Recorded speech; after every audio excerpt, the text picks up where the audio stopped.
Praise the lord. ఈరోజు ఒక సామెత నేర్చుకుందామా? సామెతల గ్రంథం 23వ అధ్యాయం 26వ వచనం. నా కుమారుడా, నీ హృదయమును నాకిమ్ము, నా మార్గములు నీ కన్నులకు ఇంపుగా ఉండనిమ్ము.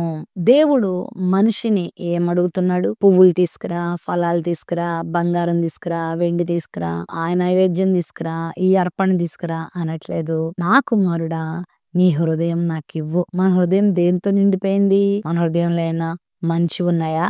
ఏ మంచి లేదు. మన హృదయంలో దుర్మార్గత, హృదయంలో పగ, కక్ష, కార్పణ్యాలు, ద్వేషము, విమతములు, భయంకరమైనటువంటి దురాలోచనలు, జారత్వము, వ్యభిచారము, దొంగతనములు, కామాతురత, అవివేకము, అహంభావము, గర్వము, తిరుగుబాటు ఎన్ని మనుషుల హృదయంలో ఉన్నాయి. ఈ బయటికి కనబడవు, లోపల ఉంటాయి. పైకి మంచిగానే కనబడతారు, మర్యాదస్తులుగా కనబడతారు, నవ్వుతూ కనబడతారు, మంచిగా పలకరించినట్టు కనబడతారు, మంచి పనులు చేస్తున్నట్టుగా కనబడతారు. కానీ ఎంత దుర్మార్గత లోపల ఉంటుందో తెలుసా? ఈ పాడైపోయిన హృదయాన్ని నాకు ఇయ్యు అని ప్రభు అడుగుతున్నాడు. ఆయన మార్గం మనకి ఇష్టంగా ఉండాలి, కష్టంగా ఉండకూడదు. దేవుని మార్గాన్ని మనం ఇష్టపడాలి. కష్టమైనా కూడా ఇష్టంగా మార్గంలో నడిచినప్పుడు దేవుని పొందుకుంటావు. నీ హృదయాన్ని, నీ పాడైపోయిన హృదయాన్ని దేవునికి ఇచ్చినప్పుడు ఆయన దాన్ని శుభ్రం చేస్తాడు, కడుగుతాడు, పరిశుద్ధపరుస్తాడు, మంచి హృదయాన్ని నీకు ఇస్తాడు, మంచి జీవితాన్ని నీకు ఇస్తాడు, ఆ తర్వాత నిత్యరాజ్యం నీకు ఇస్తాడు.